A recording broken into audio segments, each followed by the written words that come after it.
Now, getting on to gameplay stuff, this is a decently big one. We've got the new soft cap for AoE in patch 9.1.5, where most of the abilities that got a hard cap of, usually 5 or 8, they are now actually, in a way, uncapped. They're not going to be target limited. However, they do have square root scaling. So here is a great graph. Wowhead did, a really excellent post breaking this whole thing down. So here you can see the blue line is uncapped, right? So that's just if your damage is just, wasn't changing based on you having more and more and more people. I don't mean changing. You know what I mean, right? Like it was all just kind of like going linearly, I suppose. And then with a 5 and 8 soft cap, you can see those lines tail off.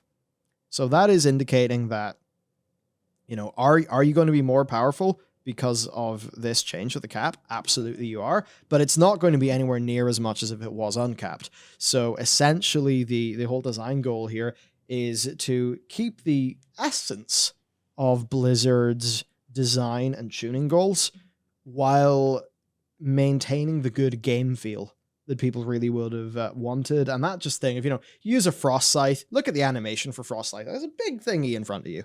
And if that only hits like 5 targets, but there's 10 in front of you, especially doing some legacy content, that just feels really silly and unintuitive. So this should be good for the game feel. It is a damage boost. It's not a humongous damage boost when you really get into the numbers, but it is a little damage boost. And yeah, I think just overall, it will make the game feel better. Yep. I mean, it actually reminds me of something else, because there was something else I wanted to bring up, but didn't. So, when you were talking about the Corthian armaments and how you were like, why didn't they just do it the full way? I was thinking about it, and I saw someone in chat say maybe they did it to like cut down on production resources and cut down on what they needed to do. Because that's what I think some of the problems with World of Warcraft feel like to me recently, which is, whenever you're doing something, right? And just imagine you're doing anything that you actually want to do. Well, you need to do. And you're working on it, and whenever you reach something that's technically done, but then you sit with it and go, no, well, I can make some improvements. Yeah. Or I'll go a little bit further. It feels like they do everything to the point of the bare minimum specification and then move on. Be that a problem with individual members of the team, be that a problem with how restricted they are in time, where it's like, we need to get this done, do it the fastest possible way, don't really care about quality. That's maybe possibly a thing with some of the implementation because of tools and stuff. But putting a 5 target hard cap versus the fairly simple move to this kind of makes me think of that again, where it's the idea of, like you say, this completely fits, within like, unless people are starting to pull up to like 20 targets, which I don't think many people would be doing. Unless they have a plan to deal with it anyway, then this is fundamentally very little change as far as the game design is concerned. But it's the player experience that is improved now, because the players don't have the old problems of, I can't go and pull 15 targets in old content and destroy them. So I feel like this is them doing what I'm going to call, like, the extra 10% or the extra 20% on their original work.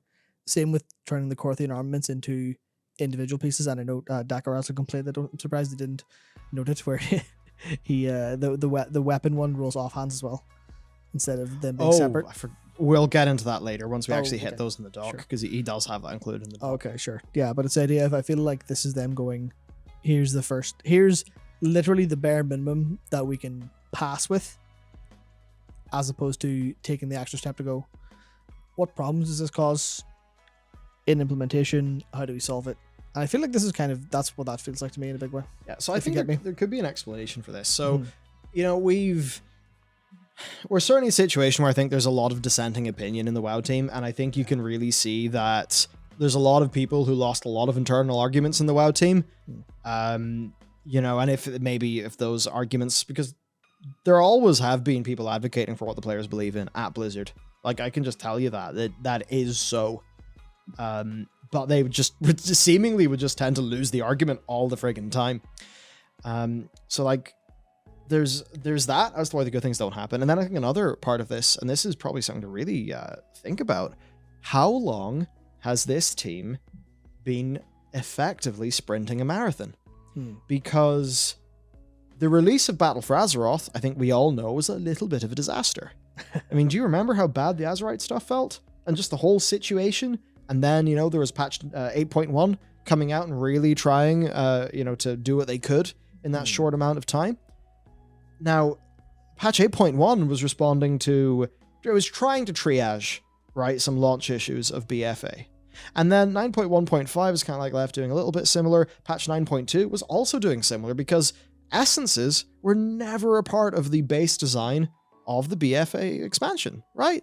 They were a thing that were added in because basically Blizzard decided, okay, we're going to just quit it with the Azerite armor. You'll still get it, but you won't really have to work for it, whatever. It'll be fine. It'll just work.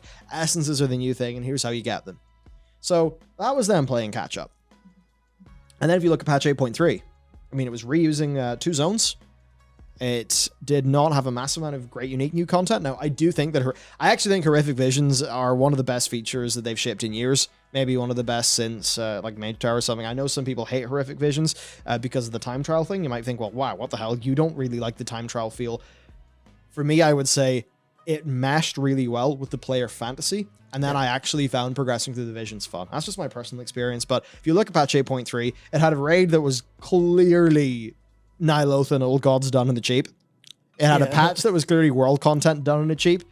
And then it did have the one really good thing with the Horrific Visions, which of course Blizzard messed up by, making you grind the boring stuff to be able to get in, which is something they initially were going to do with Torghast as well.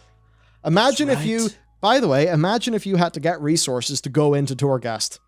That was part of the initial plan during this for this expansion. Now that was an idea that was killed very early on, I believe in alpha, or maybe even before alpha.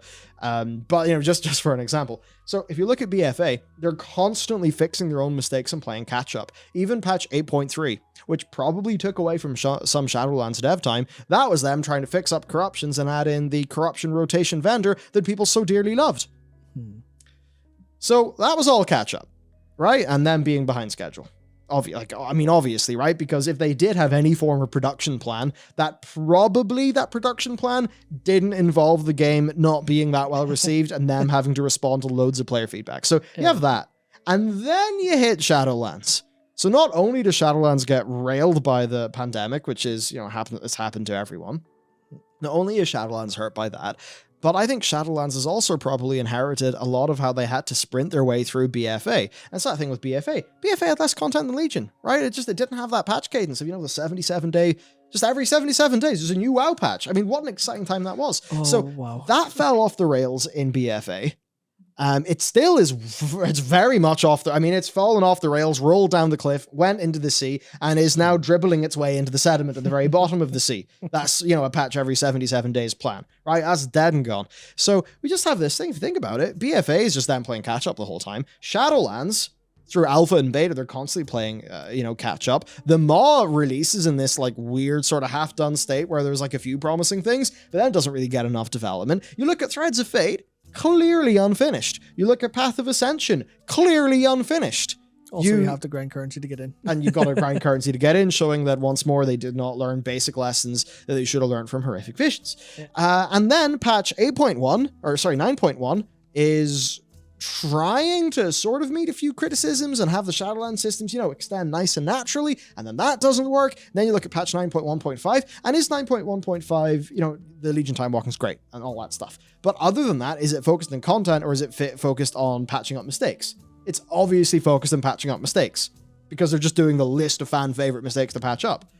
And I bring all of this up to say that they've clearly, this is development from 2018 to now 2021.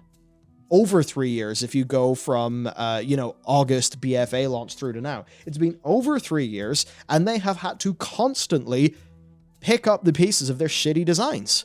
So I think it's a situation where if this whole thing was, done and maybe they were a bit more conservative with their systems and they're able to do all of this just at a good marathon pace, probably would have been a lot better. But what's happened is they've constantly had to triage problems. That's probably just made them have to sprint to solve those problems, which has probably contributed to burnout and stress and all that bullshit. And now we're in a situation where, it's 3 years, it's a marathon, but it's just been disaster to disaster to disaster. And that means they've been doing that marathon at a sprinting pace. And that's obviously, not literally a sprint, maybe a maybe a 5K pace or something.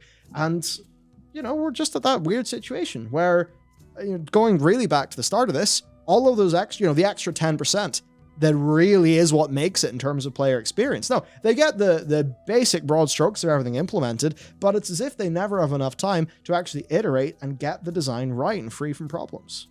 And I wonder, is that just a case of, from a planning and production perspective, they've completely screwed the pooch since BFA, and I would say they've done that because Legion was full of risks that luckily paid off, even though there was some friction.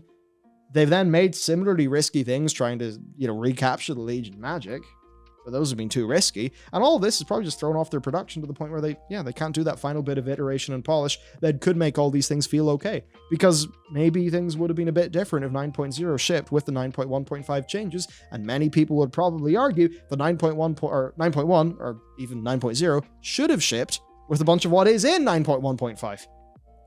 Exactly. I have to breathe. Yeah, so isn't that one of the best things to sort of experience from a production standpoint? The work you don't do, you have to do the work. You have to do the work eventually. You can't just never do it. Mm-hmm. And as Void Tracks in chat said a little bit earlier, Blizzard are getting really good at doing the same work twice. Oh, incredible. Well, they will implement the system, and then between 6 months and a year later, they'll do the extra work to do it good, but only once that work has been deemed necessary. Because they just kind of just throw stuff out and go, it's the best we could do with the time we have. And then the room is created in the schedule for them to fix it whenever the bean counters notice that the money's running away. At least that's what it feels like. Yeah. It could be a literal production and planning issue where, whoever's actually laying out the schedule in all these teams is just doing it poorly. That's also a possibility. I mean, obviously, I think in a world where it feels like in a world where it feels like the content's rushed out, I think that's a pretty understandable, I think a pretty believable reason as to why. Because all the designs are unpolished. The world boss, at least at the start, causes the whole friggin' zone to basically break. Yeah. The path of ascension still isn't fixed from launch, just as an example. Yeah. Fate Scribe had bugs with Phase 3. People in our guild were having the floor assets not load in. All the people finding the Sylvanas lag. It's there's just, and then, the basic design things, being all first draft. That all to me suggests that it's that in production facing. Yeah, I mean, as someone who's been watching Minister in the thick of it, Joel saying, Blizz is the only company in the world that can out-government a government when it comes to rework. I think that's what it feels like, where, and then, Alistair said, why don't they give them an extra year to, that's an interesting, all right. Uh-oh. Yep, chat just got a little bit interesting there, but all good now. Alistair said, why don't they just give them an extra year to work everything out? That's what it feels like. But here's the thing. They'll never do that because of the entire point of their, their goal of sell expansion. Get everyone in, sell expansion. They can't admit that they need a lot of extra time. And they did get extra time. They got an extra month for Shadowlands. Nowhere near enough. Yeah, so imagine how bad that would have been if it had launched, that they were willing to delay it. So I feel like there's a lot of pressure from the top from them to actually, release things, but they don't have the time to do it all correctly. They'll never just go, all right, we'll take a year. Sorry, boys, no content for 6 months or a year. We'll just make the next stuff really good, because then the habit formation's gone, people unsub, people are gone. Yeah. So they have to keep stringing them along, almost the same way they're stringing along their devs. It's and you'll get to finish the system next week, I promise, every week. So it's this thing where and this is why I think a lot of people intuitively understand that it's the systems that is causing a lot of these problems, and that's why you've got people going, just don't do systems. Don't give us any more systems, because they're bad for player experience most of the time. Even if there are maybe positives on the gameplay angle, we don't care about them compared to all the negatives we experience. So that's, I think, the solution. If they, more spammers nice. If they just don't make systems, if they don't give themselves additional work in the planning stage and actually operate under the assumption that they need 20-30% more time for everything they're going to do on the system and balance perspective, then you'll have a solution. You'll have these things happening or been coming out the way they should be if they're given time on PTR and the developers are given time to do it. And the way to make that time is to not give yourself too much work. So don't make any systems for the next expansion. Just make sure everything is twice as good as you've ever released anything before. Just that I'm fairly sure a bunch of them think that this is mostly just drama, trumped up by influencers to, I mean, a lot of them, from what I understand, and a few people have told me, a depressing quantity of sort of Blizzard dev people do actually think that a lot of this drama is just trumped up by influencers to, make money and cause drama, make a big ruckus, which, I then say back, cool. That's only an opinion you can really hold if you just don't have a good understanding of how shit works. Because if we start spouting wild shit, people are going to say, that's fucking dumb. Piss off. Yeah. That's how it works. Like I say dumb shit, I get comments about it, right? So it is a real issue. It is a real issue. And, the longer that they don't deal with these problems and I would say maybe the good, or some of the devs who had dissenting opinions that were at least on the side of the players, as those people perhaps leave the company or something, it's a bit of a tricky situation. They really do need to just swallow their pride, and listen. Stop blocking the I fucking hate the word influencers. Stop blocking I actually hate just about every word or phrase that references to people that do our job because they're all horrible. I don't know. People who watch them, I guess, they need to start realizing that, at best, we're just like a bit of a reflection of what the community says, because if we say all this shit and people actually, agree with it and, we're sort of saying things that they agree with, it's like the learning from that is not that there's a massive anti-Blizzard PsyOps campaign going on where, me and Preach... fly to, we fly to like a secret bunker somewhere and plan the downfall of Blizzard. It ain't that. Yeah. It ain't that. This stuff only happens because the viewers agree. Yeah. If the viewers don't agree, then it doesn't happen because, well, you do it and then people are like, actually, I don't agree with you. That's bullshit. Disliked. I'm leaving.